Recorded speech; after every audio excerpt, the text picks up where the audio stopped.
Good evening, everybody. It's June 16th. Yep, we're good. This is the Ashland School Committee meeting. It is our last official meeting of the academic year. We'll meet again on retreat this summer, and we'll be back in September. We'll start by reading our vision statement. The Ashland Public Schools is a forward-thinking district that cultivates the academic and social-emotional growth of each student through a supportive, collaborative, innovative, and challenging environment. Students will develop into self-motivated, resilient, lifelong learners who embrace their role as responsible contributors to a global community. The order of business this evening, it's being recorded by WACA Cable TV, and it includes our opening procedures, agenda review and adoption, presentations, if there are any. We'll have time for public comment. Approval of AHS trip to Italy in April 2023. I don't think this is the amended one because Correct. we also have an approval of a AHS trip to New York. That's right. And I don't know if anyone has the date for that. In October 2022. Thank you. Everything else is the same?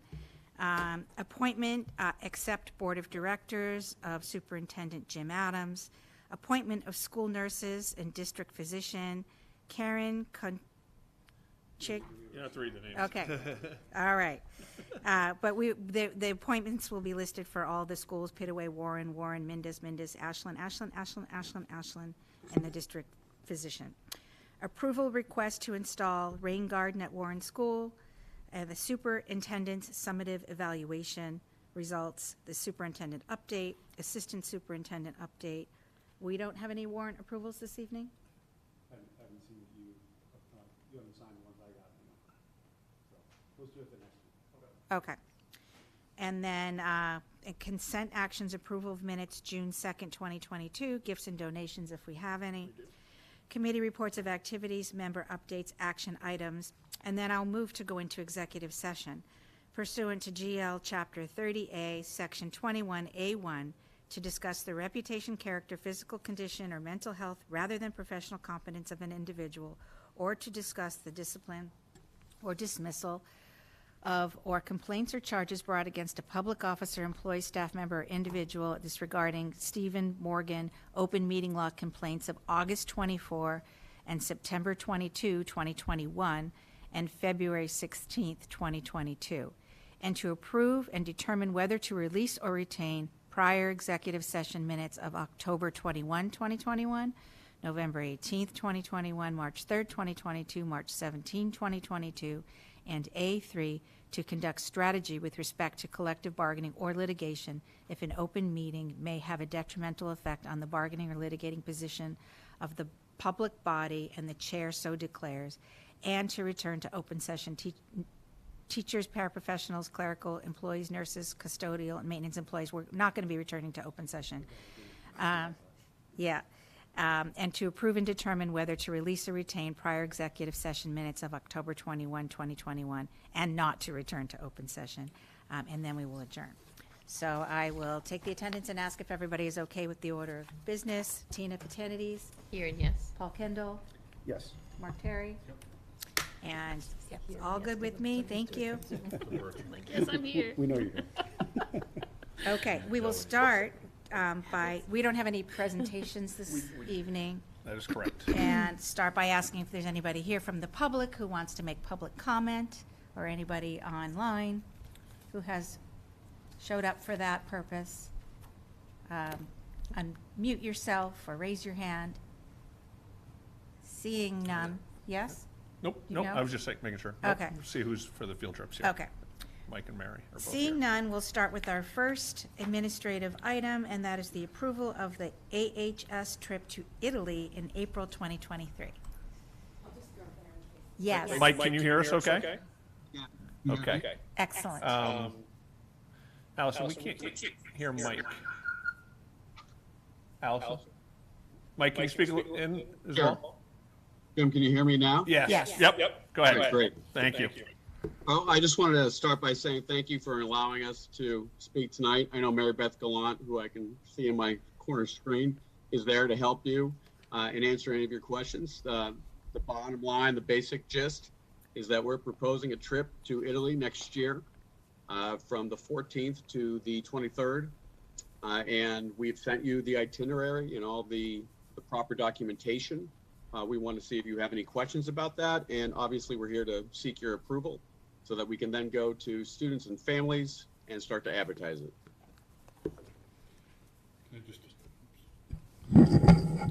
Can I just ask either one of you if you could maybe talk about the what the purpose of the trip is for students? Sort of, is it a cultural trip? What are we trying to give students an opportunity to explore? So from my perspective, I would say it's a historical cultural trip. Whenever you travel, no matter where you're going, there's that cultural piece, but very specifically, the cities that we're hitting, including Rome, Venice, and Florence, are obviously all Renaissance-based cities. And there's just so much art and so much culture just there to experience. Whether we're going to be looking at the School of Athens or we're going to be doing a cooking class, there's a cultural element, but there's also a historical element there whenever you're traveling and specific to this trip. So from my perspective, it's a historical cultural trip really designed to kind of bring what we've done in the classroom over not just 1 year, but several years, stretching back to middle school with the study of ancient Rome to the students and make it come even more alive. Great, thank you. Sounds great. I think that when you have a trip led by a history teacher, you're always going to have a strong historical influence. And I also see it as an opportunity for the students to have a chance to learn to be citizens of the world. I think travel is. I think travel is one of the most important things that people can do to learn about. We live on a planet, not just in a state or a country. So it's a chance for them to learn how to handle themselves in another place, how to appreciate people from other cultures when they're in that culture and they're the visitor, not when those people are here. So. Thank you. No, that'd be cool. I've been to two of those cities, and it'd be cool to go with somebody that has that knowledge. I went with an architect, so it had different slant on a lot of it. But. Yeah. And I've been to a couple, but I went with a foodie, so we took a totally different lens. But I have a quick question. How many students how big would the group be, and is it open to all students at the high school? It is. I've taken trips actually with EF before to Egypt, to Italy, and to Germany. And on those last two, Mary Beth Gallant has gone with me. The smallest group was 4. The biggest group, and correct me if I'm wrong, Mary Beth, it was like 53 of us at the end. I mean, we were squeezing seats on the bus. We were like one shy of having a full packed bus. And, I'm always someone that wants to include people. This is not designed for one class. It's not designed for one group, even though there are certain students that would have had more experience with some of the art or some of the history.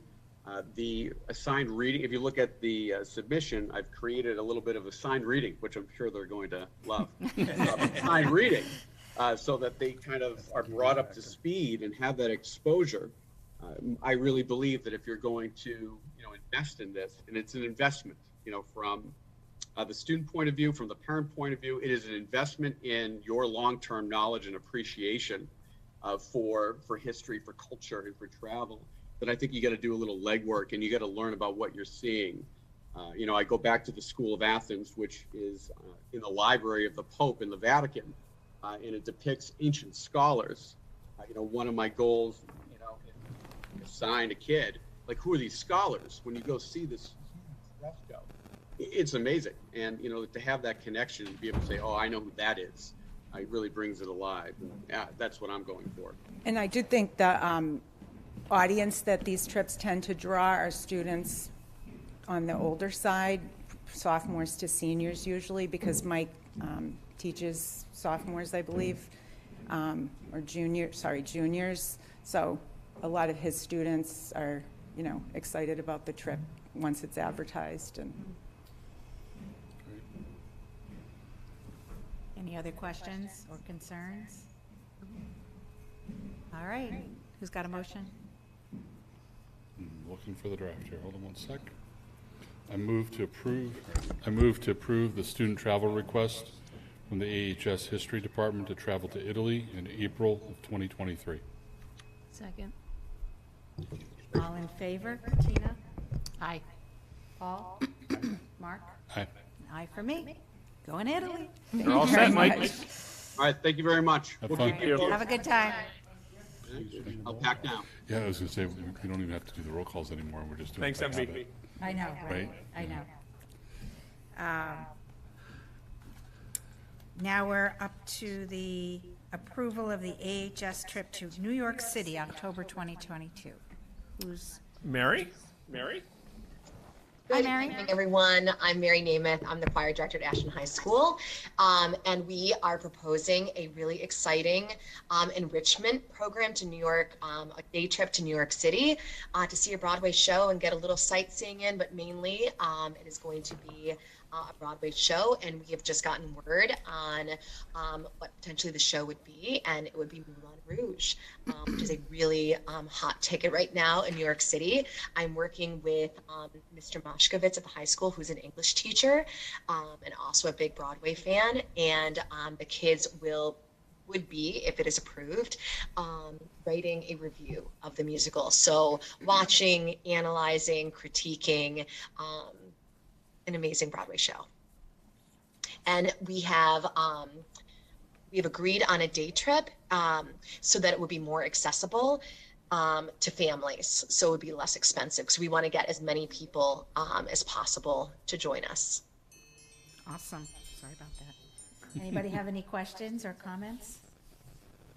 Other than that, that sounds wonderful too. Yeah, that does sound wonderful. Same question is, for the last trip we just talked about, how big is it? Like, how many people do you think you'll be able to accommodate? And is it open to everybody, or is it specific classes that you're targeting? Yeah, great questions. No, this is open to the entire high school, and the bus can take 50 students. So this is the first of its kind, and if it is approved, we would potentially like to do it like an annual trip that the kids can take. So up to 50 students. Is it first come, first serve, or just, do you have a process of deciding who gets to go? Yeah, I think first come, first served, and we are looking at ways to support families who the fees are going to be, depending on the numbers, the most expensive that it would be $329. But the more students we get, the lower it gets. And if we get 50, it'll be under $289, so closer to like $250. And we are looking at fundraising to sponsor a student. I've spoken with Mr. Harrington in the theater department, who said that AHSTS would be interested in sponsoring a student as well. So we're looking at those factors to include more. Excellent. I don't think you're going to have a problem selling out that bus. Oh, I hope not. I know we have a lot of students who are really passionate about the performing arts, so I'm hoping we can fill that bus. Sounds wonderful. Who's got a motion? Move to approve the request of, I guess, was it the drama department? Was it? I am music. Your music, okay. Move to approve the music department's request to take a trip to New York City in October of 2022 as presented. Second. All in favor? Aye. Aye. Aye. Aye. Going to Broadway. Oh, yay! Fun. Have a Thank great you very time. much. And thank you for fitting me into your agenda. I really appreciate it. You got it. Thank you. So, hey, Jim, I know we talk about this a bunch in different times, but like the Italy trip is a different animal when it comes to this. Is there anything we can do, because where I'm going with this is to take the difference of these two trips. I could see a student going to their parents and asking to go to New York, and it's $200 to $300, right? The other one's $4,000. Yep. So that doesn't even start a conversation for families that would not be able to afford that. So it's a little different animal with how we approach it. And what is it that we can do to ensure that the families and the students know that there's potential support for that? So, because we have that, right? And so it's a different animal. I think those trips that are like, wow, that's $4,000. I can't even think about that. There's plenty of families that are like that. Yeah, it's funny you ask that because I've been having this conversation actually in my own house, as my wife is running these trips and talking about scholarships. Is your mic on there? Or No, that mic's on. So I'm not sure of the mechanism. Hold on. I got it, Mike. I'm not sure of the mechanism that we can employ for this, but certainly I think in order to create an equitable opportunities for kids, we have to have some ability to provide financial aid, if you will. I mean, I can't think of another term, but So we had a fund that was set up by contributions from the community. yeah. Helping our Ashland own. and Helping Right. Ashland's Own, right. Is And it that- doesn't have restrictions on it. That is correct. And I don't know where the balance is on that. Kelly, go ahead. Sorry. I was just going to say, in the past, typically if a trip gets advertised, the down payment might be due very soon. And I know students have used the Helping Our Own to help support that. And then they've worked out with that fund a balance of, because a trip like that, which is so much bigger, is farther away off, figuring out a way to, perhaps find some work or some way to earn that money, and the fund might help support that. There's been students that have benefited in that way. Right. But I don't know our balance in that fund right now. Over the course of COVID, we, sort of haven't, I haven't seen an advertisement recently or gifts and donations to that account recently. Right. But that, it's a good point. I think we do need to have a mechanism in place in order for families and students to apply, if you will, to show some need in order to get those funds. Right, part of it's the balance, and part of it is, like, Kelly, what's the awareness, like, amongst the students that even exists and that's an option? I think that its existence is shared at various class meetings when we're talking about events that are coming up that might cost more money. It's always something we bring up at the beginning of the year at class meetings, just letting students know. And then when things are being discussed, such as proms or those, senior week events that might cost a lot more money. And then in, individual trips like this, certainly having the people that are running it bring that up to students who are thinking about attending. They'll often do an informational meeting and kind of sharing that information there. Jim, that fund, that fund is something that's existed for a while. I mean, it was originally, it's just an Maybe 5 account, years. right? It might even be longer than 5 years. Longer than 5 years? Yeah. But it's just, it's an account in our budget, Correct. right? It's an activity account, if you will. Yep. So, I think it probably is something that we ought to put on a future agenda for, further discussion, because I think it's a broader point than just these trips. I think I'm glad you raised it, Paul. Yeah. But, I'm thinking about, like, do we discuss it in the context of budget or whatever we might be doing? And I'm just getting a little wary of going beyond the scope of. It's one of those things, like, my kid, I'm probably going to bring there at some point. Right. So, but there's, the families that would have a difficult conversation are the least likely to ever go somewhere where 200 years isn't a lot, right? You're standing in these structures that are 3,000 years old, right? And I think that's an incredible opportunity, and I really want it to be equitable. And it's a conversation that doesn't even occur, because a student in that situation isn't even going to go to their parents. But it's No, $4,000. absolutely.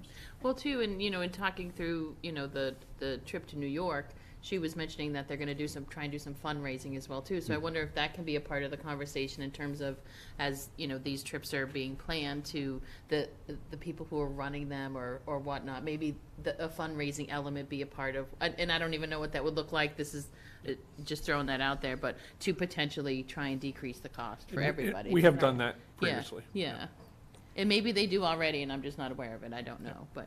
Yeah, or even if there's a way to know, and maybe it's a hard thing for students to discuss, but way to know who's not getting to do any of these things for this reason, and what better, marketing could we do about, how we can make it work for people who really want to go.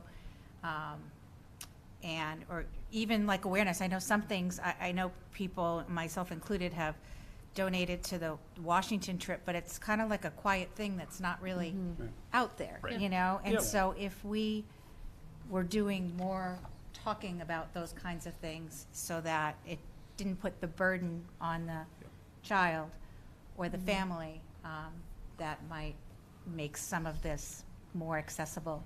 Yeah, I mean, anytime we've asked, I think broadly in the community community has for a stepped up. need, Right.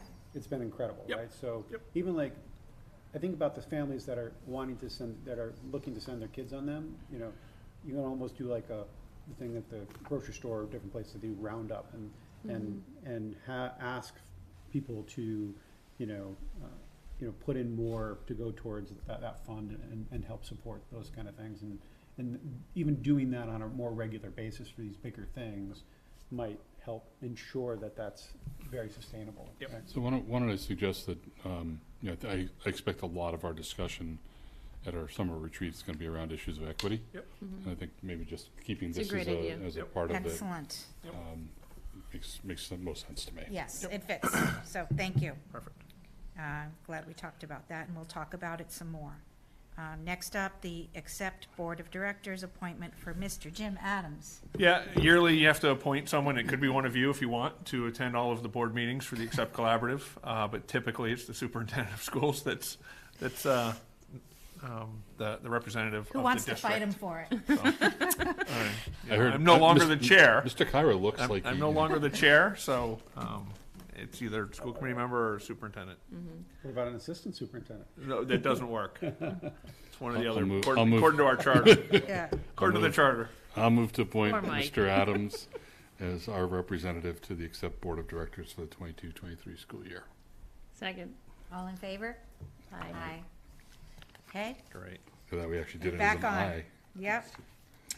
Okay, next up, the appointment of the school nurses and district physician. Yeah, so this is something, we haven't done in the past, but as we have turnover within our nursing staff this year, obviously Audrey's retiring. We've grown our staff a little bit, and Maureen Winsick's retiring at the high school.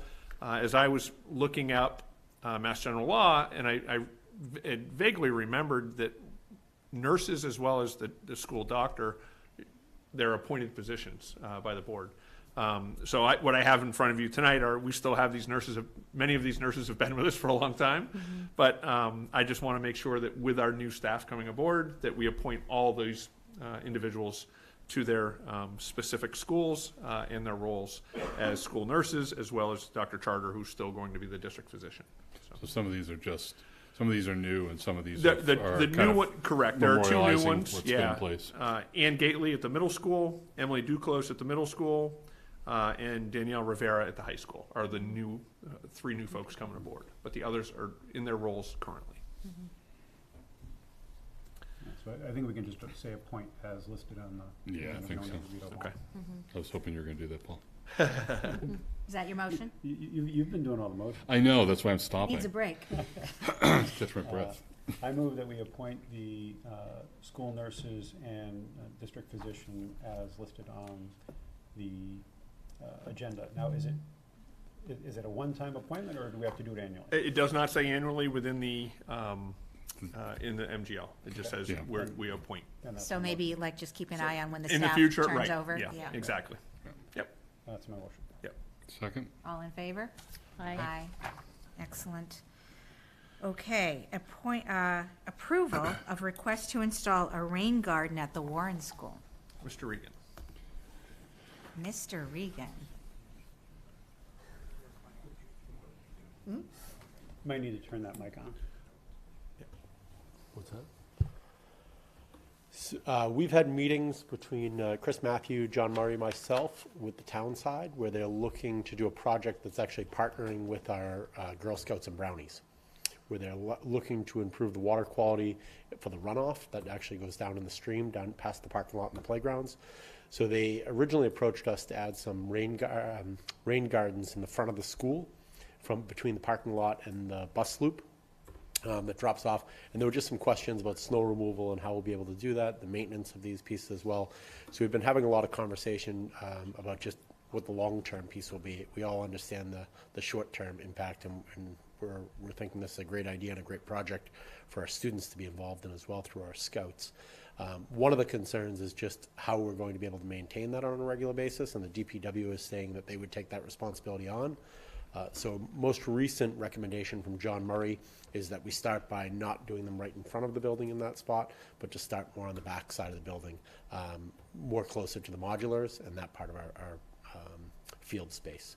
And that's not a space that would be right in the front of the building where it would impact potentially just our visuals of being able to see children coming through the parking lot or any of those other pieces. Obviously, we do use all of our field space, but it wouldn't be something that would be a safety issue if it were to get long or anything like that. We'd be able to work with that. Can you just explain what a rain garden is? Sure, sorry about that. What So- a rain garden is? A rain garden, the purpose, and Chris, you may need to jump in on this one.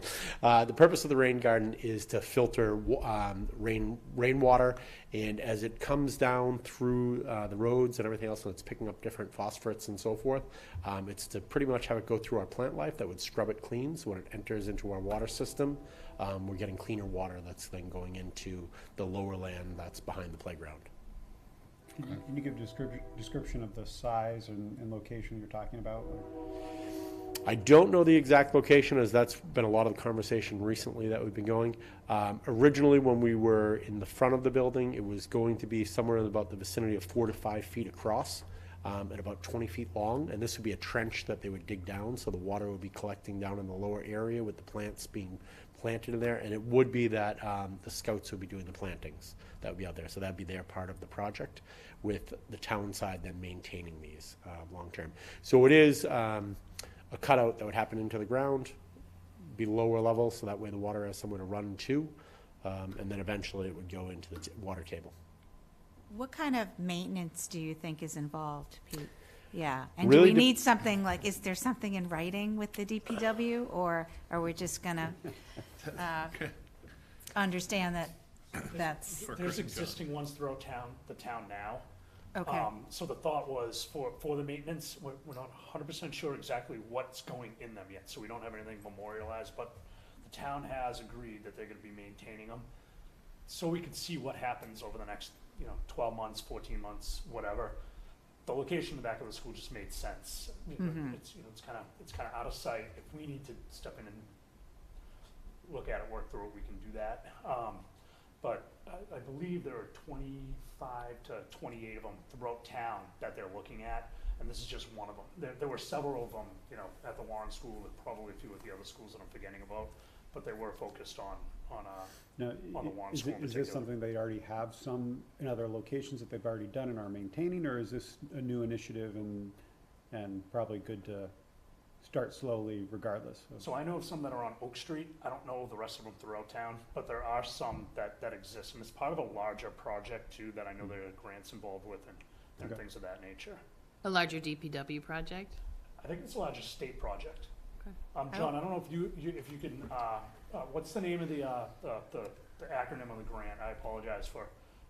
That's It's MS4, so it would be the Massachusetts Small Separate Sewer System permitting process. And this would be one element of the requirement for us to meet the obligations of taking part in the total Massachusetts stormwater network. So we have 6 compliance measures that we have to meet on the town side to take part in the stormwater network. So there are multiple locations throughout town that they were looking at, but they feel the one at the Warren is the most feasible. So I guess Lori said out loud what I was thinking in my head, which is, I want some degree of confidence that either these things don't require maintenance with any regularity, or the DPW is going to be in a position in the long term to carry through. And I don't say that critically of the people who are there or their present intentions, but at some point the economy will turn and budgets and things will get stretched. And sometimes things don't work the way you want them to or think they're going to. And I think it's important that if we're doing this with a commitment from the DPW to support it, that be firmly rooted. You know, I don't know that you have to get to an MOA or something like that, but you know, I want to make sure that we're on secure ground and knowing that that's going to happen. And so I guess my overall sense of this is I certainly want to support the effort, but there's a part of me that wants to feel a little bit more secure than how I feel right now about how this is really going to get rolled out. Either that, and so I feel like either is there a reason we need to vote on this now, or maybe the motion we make has to be kind of based on contingencies of, you know, some sort of document or communication memorializing the DPW's commitment in terms of maintenance, and I'm not even sure how to define that, you know, so that's why I'm a little wary of it. That's just where my head's at the moment. Were you approached by the DPW about this or by the Scouts? The project engineer at the DPW. Okay. Evan White. Okay. Yeah, so we have had conversations and agreements with the DPW. We have not gone as far as memorializing them. We Yeah. can certainly do that. Well, if this is funded by a grant, I wonder if there's some language in the grant that they have that specifies, or maybe in their, most grants, there's some duty to report of some nature, that if they memorialize it somewhere, maybe not in an MOU between the school district, but if it's memorialized that this is one of the sites covered by that project, that may cover it as well too. What's the timing on it? When would the thought be to construct or create the garden? The hope was to have the gardens be installed this summer, with the plantings happening from our scouts in July. Okay. Well, hopefully I'm not putting you on the spot, Pete, but do you have any concerns about what's going to happen with the maintenance? I don't have concerns, again, with that location. When we originally met and they were showing me all of the areas that they would like to put these rain gardens in, Yeah. it's, again, a great idea, and I agree of anything that we can do to help scrub the water before it's going back into our system is great. But I did have some concerns just about how we'd maintain all of them at the same time, where we haven't done one yet. Right. So it was more about scaling and saying, how do we start and then make sure that we can maintain. Gotcha. And so if they're gonna be doing it in July, you say you don't have an exact location, but in general, behind the school, where is it gonna be? I think John may have a better idea of exactly where the plan was at the DPW behind the school. It was close to, if you're coming off the modulars, straight off the modulars towards the parking spots, in between the parking spots and the tent right now. So I guess I want, given the time frame, and I don't want to certainly don't want to interfere with the positive, positive intentions of the project. I don't want to interfere with the scout part of this, and getting that done. And since we don't intend to be meeting again until mid-July, I do want to give you what you need to move forward. I guess it strikes me that we can maybe approve it, you know, sort of subject to the satisfactory resolution of concerns that be voiced by administration or something like that. I mean, I guess I don't have the same concern. Make sure I understand that. It's basically an indentation of the ground that's planted, right? So, worst case scenario, maintenance shouldn't be that arduous, and if the maintenance agreement falls through, get some topsoil, get some loam, put it down, seed it, you're done.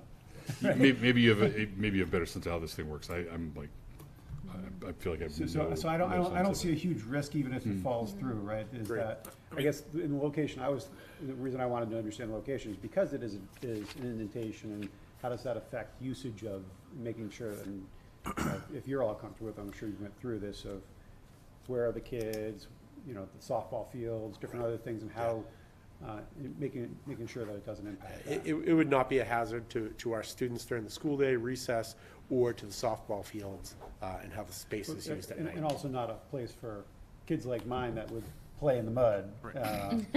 To jump in the big puddle, to come yeah. back in completely filthy, you know, so it's not necessarily always a hazard, but it's I'll say for the school day, no. At night, if someone's there for softball, possibly.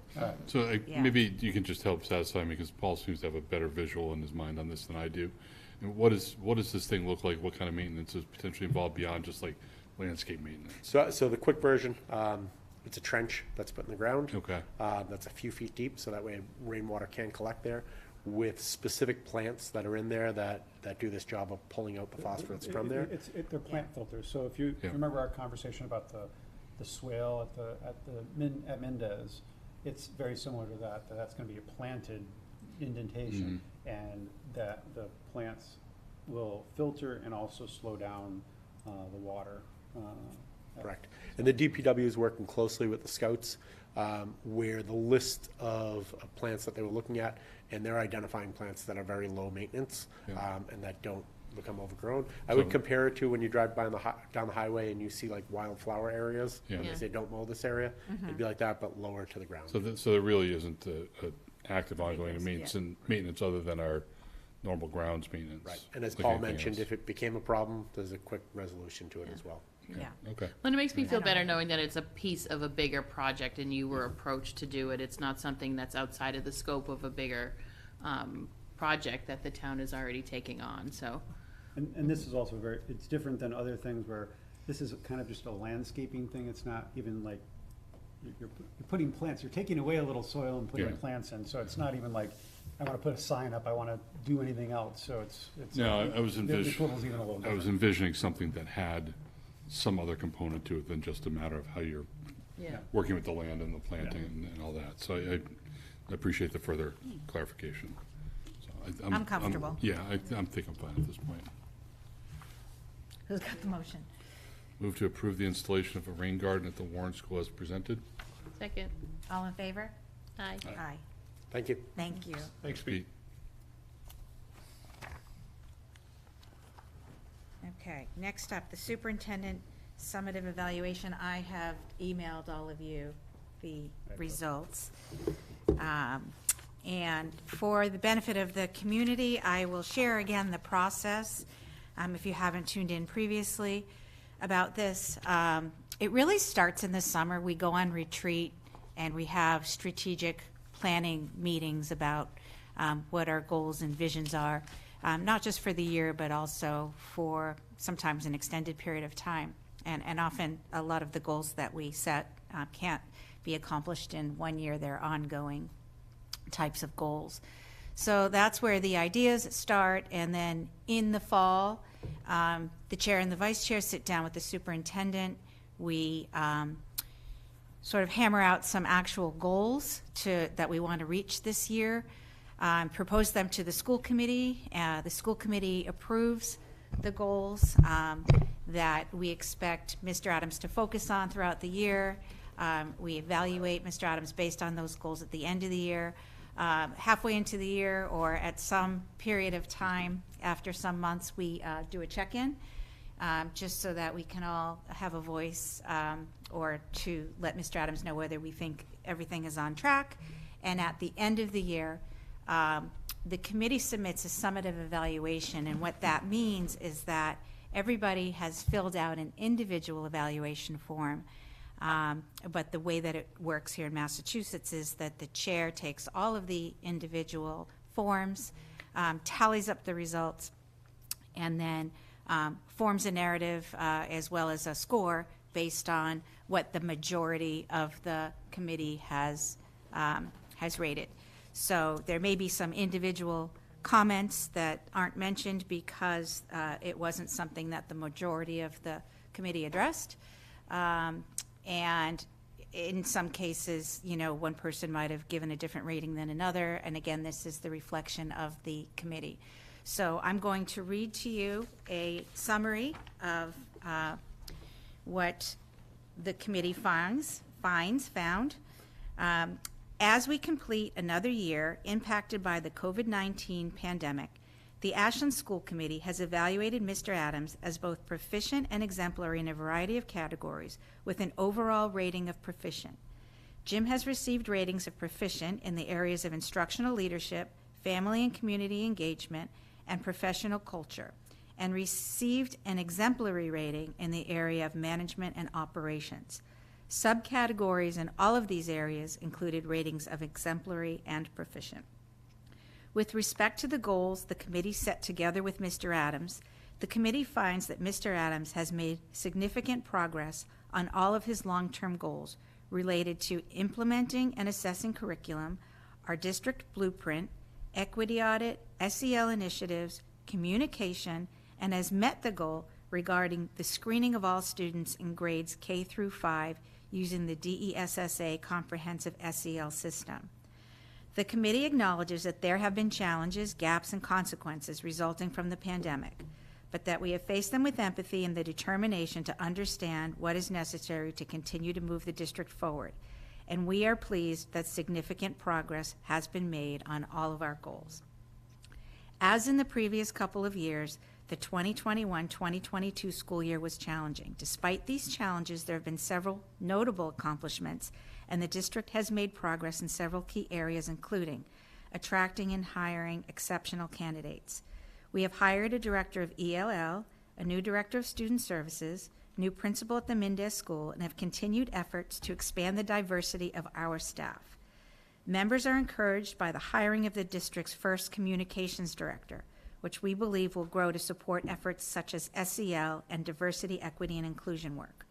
While we are always striving to find new and better ways to communicate, communication in its various forms has improved this year with the addition of our director. Mr. Adams himself has been noted for his communication skills. He connects deeply with individuals and our community and uses healthy relationships at all levels to achieve a high degree of buy-in to implement ongoing improvements to the district. Mr. Adams has also overseen an equity audit and the development of a new strategic plan. In addition, Mr. Adams leads the district in continuing to improve its support of all students through its social and emotional learning initiative, as well as analyzing and implementing improvements in curriculum. With respect to curriculum as well as cultural proficiency, members hope for a continued focus on consistency amongst teachers at each grade level and across the district.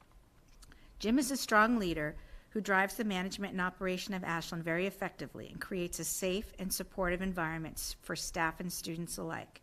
He's a responsible and creative fiscal manager, crafting budgets year after year to maximize the impact of the limited resources we have as a district, and shows full and thorough understanding of laws and policies. Jim's an ethical leader with high standards for himself and others. He develops relationships with all stakeholders and seeks input from the community. He expects much of himself and others. The school committee wishes to thank Mr. Adams for his continued dedication to Ashland. Communication, transparency, and engagement continue to be some of Jim's core attributes, and this is a key factor to the trusting relationship between the community and the district that has enabled our transition out of the pandemic. However, there's no doubt that this period of time has had personal and professional challenges for all, and we sincerely appreciate Mr. Adams' ongoing dedication to Ashland, especially during this period of rebuilding and reconnecting. So that's the summative evaluation of the committee, but I welcome all members to add anything that they wish to share at this time, either in response to anything I just said or anything that you would like to add. I'm going to just say I appreciate the summary you put together, and we come into this without having any idea of what each other has. Sorry, I started by saying I appreciate the summary you have put together, Lori, and we come into this as committee members not knowing whether our comments are completely off base from what everybody else is thinking or not, and I'm always pleased at the end of the day to be able to look and see that in large part we're on the same page. And while our ratings might be different because of our own perceptions on things, I think the comments area, focus area of recognition, are all seem to be in lockstep more or less, which is certainly great to see. More than anything else, Jim, I'll just echo what Lori said, which is a thank you. We've been through very difficult times, as everybody has, but I think I can see that from where we were at the beginning of this school year to where we are now wrapping up in the last few days of the school year, I think we have moved significantly towards a sense of normalcy in terms of how operations are going, and I think that takes a lot from a lot of people, but not without leadership at the top. And so I'm grateful for your efforts, particularly in this year as well as last. I look forward to trying to sort of fully implement normal, or whatever that is, and then build from there as we move forward. So thank you. Anybody else? I don't have anything else to add, but just echo everything. Thank you, Jim. Yeah, so thank you.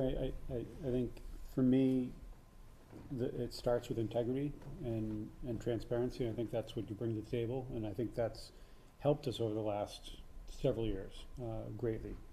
We developed a lot of trust where you're transparent with your thought process, mistakes too, right? And, we certainly made plenty of them over the last several years, but I think that allowed us to transition to a more normal school day a lot faster with less speed bumps. It helped us, I mean, and we got a lot more buy-in from our teachers than other districts did. I think that's part of your focus on integrity and relationships. So I think all that's just been incredibly important, and so thank you for all that, and yeah, thank you. So I think I'll move to, Well, I'm going to see if Jim wants to, we can move to accept I'm it. going to move. You can say whatever you want to say afterwards. Okay, move. He might say something that wants You to. might, Yeah, you're after he right. says something, you might change your rating. So yeah, Jim, so better that I make the motion first. I'm sorry, go ahead. Sorry.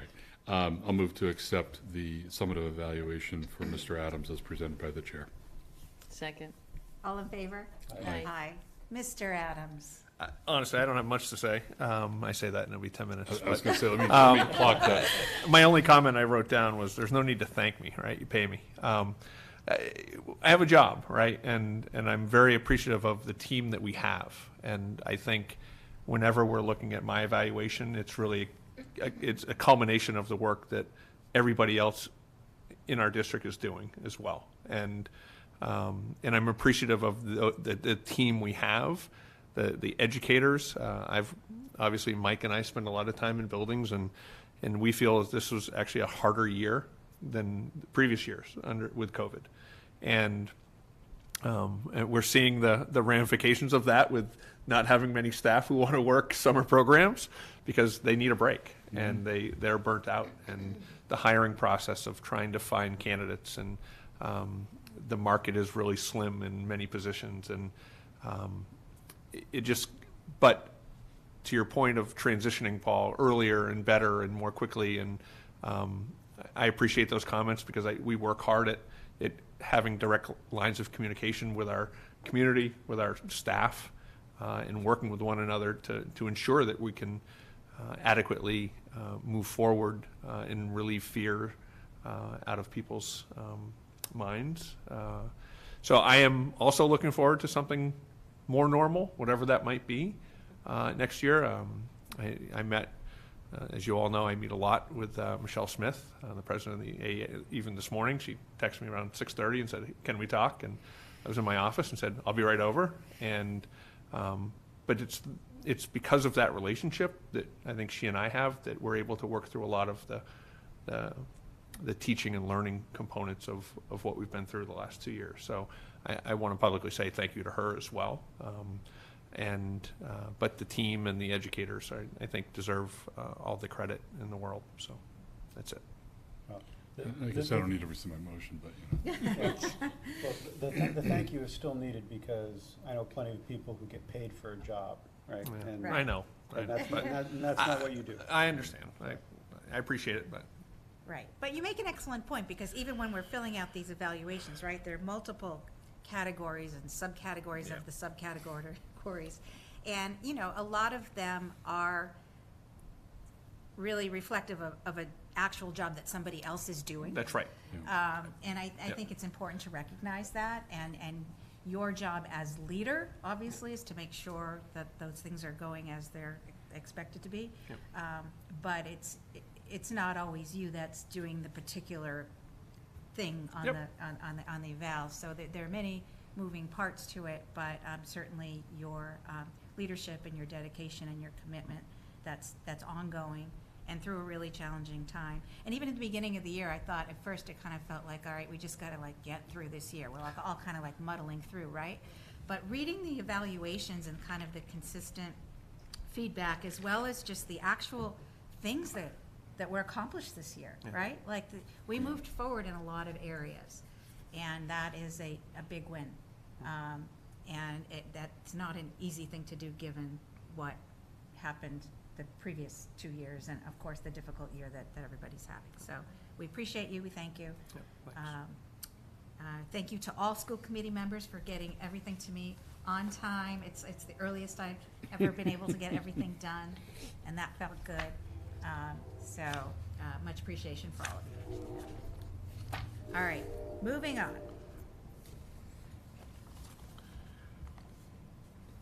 So we still, do we have any updates from Yeah, one of you? they'll be real quick. They will. A couple things. One, we will be reinstituting, and we'll need in the summer in July, the wellness committee and the safety committees. Some of those, the wellness committee in particular under MGL, we failed to have the required number of meetings as the Department of Ed has its quarterly meetings. Jen Cutler, this morning actually, Chris, myself, and Mike met and Jen. And Jen Cutler is going to run that committee for us, the subcommittee. But again, it's a committee that needs to be approved by the school committee appointed. So she's actually going to be sending out email over the next couple days requesting folks to participate. So typically it's someone from the Board of Health, community member, school nurse, school committee member has participated in the past, wellness teachers, et cetera. So I just wanted folks to know that we're starting that process again. By the time in July when we have our retreat, I will be asking for that subcommittee to be formed, but we're going to solicit feedback from folks who want to participate. Same goes for the safety committee. We met last week with John Murray, and I thank you, John. John's got a tremendous amount of experience here on this stuff, and so we're really appreciative. So Mike will be heading up that committee, working with John. In July, when Chief Rossi comes aboard, we will have some conversation there with regard to SROs. That is a committee that we want to reinstitute. We've looked at our crises plans, and they need a lot of work still. And so we started having that conversation as an admin team last week. That'll be a focal point of our retreat in August for admin retreat. But again, we'll come to you before, ask for that appointment as well. But I just wanted to give you that heads up. Secondly, at our retreat in July on the 25th, Mike will give a brief update of the equity audit, but we're planning on having the equity audit folks as well as the strategic plan folks to present on that Monday, the 25th, to the board, so we can have further conversations that day and into the 26th. We have an opportunity to review even a few days before. Yeah, so they're. I'll let Mike speak to the equity audit. Well, no, but the strategic, because I'm more intricately involved in the strategic plan component, and Mike's doing the DEI piece. We have requested that we get the first draft, that Mike and I get it by July 11th, at least for the strategic plan. So when we're at our conference, we're going through the first draft, and you'll get it by the 18th, which is a week before we do that. Okay. Right. But I want to go through it first. Yeah, so. Yeah, of course. Perfect. So I just wanted to give you a heads up on those two pieces. Yeah. And the last thing, MASC, Karen wants me to remind you that the conference is November 2nd and 3rd this year. There's an early bird special. I feel like I'm in Florida getting dinner, but the rate's cheaper. So should I just assume that we're in again and that we can go ahead and register for it? Yep. And then we can always cancel after, but we just want to make sure that. Yes. Okay, great. Yeah, it looks. I'm just looking at the calendar, so I assume the full conference runs the 2nd to the 5th. Oh, 2nd to the 5th. I'm sorry, I didn't have my Yeah. glasses. Yeah. I'm sorry, read 3rd. Okay. Yep, 2nd to the 5th. Right. Okay, so I'll make sure we get that squared away. Great. That's it for me. Thank you. Mike? Just sign this. So in terms of the equity audit, it's really going to be the same timeline. I met with them last week, and they will give us our own draft to take a look at on the 11th. Jim and I will be doing both of those while we're at the conference. And the quicker we can turn around to them, the quicker they'll be able to give us yet one more look at it, they said. And then what we'll do is have a presentation from the folks from L&P on the 25th as well. So excited to see all that work come to a Just leave yourself enough time to benefit from the conference. Sure. So it sounds like those reports probably could be some detailed We reading. were told, Yeah. I was told that the equity audit will be anywhere between 75 to 100 pages. Oh, wow. So it will, be some good work for us, but hopefully some interesting things for us to look at. So I'm excited to see what comes of it. Excellent. Other than that, the really other thing that I wanted to present was that we've got some wonderful curriculum work that's going to be done over the summer. Each summer, we allow our staff an opportunity to make some curriculum proposals, to do some summer work. I got about 12 different proposals. We've approved them all. One of the ones that I'm very excited about is a nice collaborative effort between our middle school and high school English departments. They're going to be looking at our grammar curriculum to make sure that we are offering the students everything that they need in that, to really look at how we're teaching grammar and doing that instruction. Other things that are going to happen, looking at our English CP12, our English 12 CP curriculum, Biology 1 and Biology 2. Holly LeBlanc is going to be working to create adaptive physical education for our students at the high school, which is very exciting. We have Ryan Van Wy is going to be doing some 6th grade ELA work. We're going to be incorporating some new texts that they want to make sure that we are ready to push forward. And Jen Cutler is going to be leading some social emotional learning lessons, particularly at the middle school level, among some other things that we're going to be doing. But I'm excited about the work that's going to happen this summer to help push us forward. Great. Excellent. Good stuff. Quick question, just because this piece is new to me. Do they get PDPs for this? Like, what is this curriculum? When you say curriculum, They- what does that look like? They for get them? paid. Oh, they get paid. Okay, even better. Yeah. I'm sure they would agree. Yeah. They fill out a form to write a proposal, and we budget a certain amount of money. And Great, that's yeah, awesome. yeah. Have we been able to fully fund what needs to be fully funded in that area? We are funding all of the proposals this year. Okay, Yeah. great. At first, I wasn't sure if we were going to be able to fund every request, but Yeah. we managed to do that. So it's great. Excellent. Good. Glad to hear it. Okay, and there's still no warrant approvals. We'll do that Yeah. another time. Do it next time. And minutes, June 2nd, 2022. Not hearing anything, motion?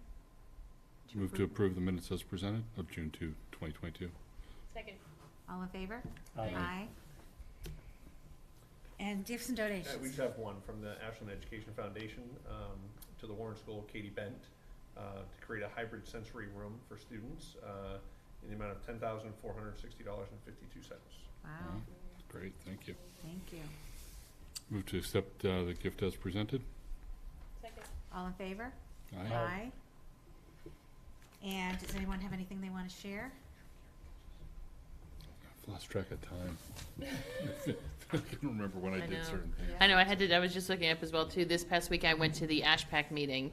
They talked about a number of things, but had a lot of questions about the DEI process and the strategic planning process. They were happy to be involved in both. They were able to take part in focus groups for both. And so just had some questions about when those will be wrapped up and how we'll be using the information. So, I shared that we would be talking about it obviously at our retreat this summer, and that we would have more to share after that. But they were happy to be able to be involved. To that point, Tina, I think, I know Esmer's on here, maybe we can actually, as a part of a wrap-up, we are doing an annual report, first one ever, of the Ashland Public Schools. Nice. And we can actually, in that document, talk about those two processes we've been undergoing this year, and then talk about how we'll potentially use them. Sure, So- that's a good idea. Yeah, love it. I owe Esmer a page of that. Right? It's on my list of do's. Yeah, so let's see. We had obviously the topping off, or beam raising we called it, on Monday. That was luckily the weather held out for us. I was a little concerned, but so we had a building committee meeting on Tuesday, and we walked the site prior, and I can tell you that it was really, really cool. You see the building, you see the spaces, and you get a sense of the scale. And Jim was there, and that was the first time you walked it with the steel at that point, I think, right? Fully, yeah. And you get to stand in the spaces, get out in front. The clock tower steel is up as well, so you see the forms taking shape. You see how everything we've been talking about for several years, if you approach it from the side, how big it is, but then when you approach it from the front, the breaking down, the interior courtyard. You might have seen renderings we've shown in the past, but we're standing in there. It's a lot bigger than it felt in the renderings, and you could fit half the school in there for an event. It's really, really cool. So I also attended the 8th grade celebration last night. Yep. Trying to go through my calendar. Do you all have 8th graders? Yeah. Oh, wow. Yeah, so, yeah, so the steel is wrapping up this week, I believe, with the building, and with the hopes of releasing later next week, potentially, on the west end of the building, the building for the other trades. So that kind of kicks off a lot of, it's no longer single traded or just the site and steel contractors, so lots of things happening.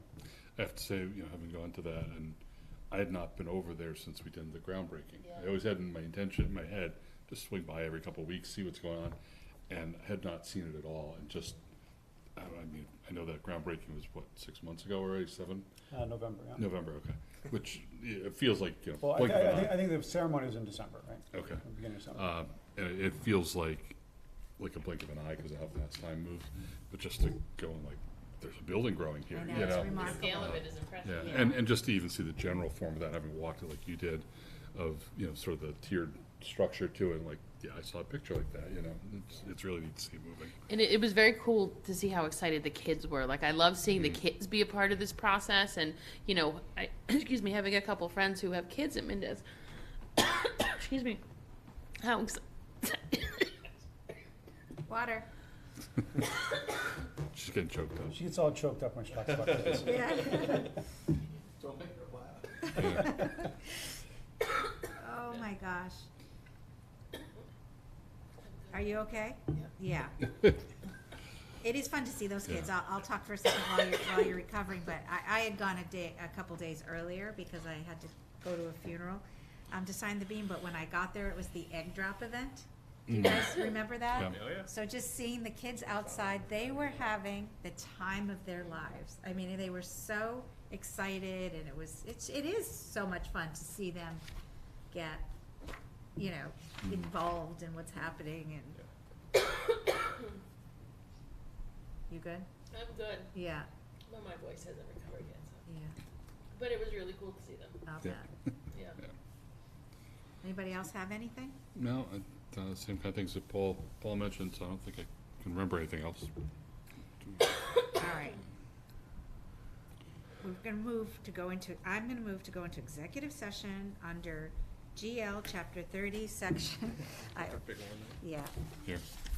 Oh, that is making me bigger. thank you. I can zoom it for you if you A couple need. weeks ago, I could read this, so we know where that's headed.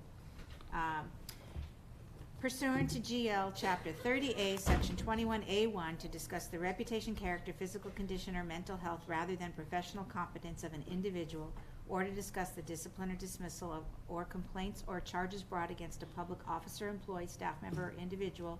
Steve Morgan, open meeting law complaint, August 24, 22, September 22, 2021, and February 16th, 2022, and to approve and determine whether to release or retain prior executive session minutes of October 21, 2021, November 18, 2021, March 3rd, 2022, March 17, 2022, and A3, to conduct strategy with respect to collective bargaining or litigation if an open meeting may have a detrimental effect on the bargaining or litigation position of the public body, and the chair so declares, I so declare. Do not read the next section. And it's regarding teachers, paraprofessionals, clerical employees, nurses, custodial, and maintenance employees to approve and determine whether to release or retain prior executive session minutes of October 21, 2021, and not to return to open session. So I will take a poll to make sure everyone's okay with going into executive session for those purposes. Tina? Yes. Paul? Yes. Mark? Yes. Yes for me. Good night, everybody. Thank you. Have a good summer if we don't see you until then. And thanks for all you do. See you later. My gag.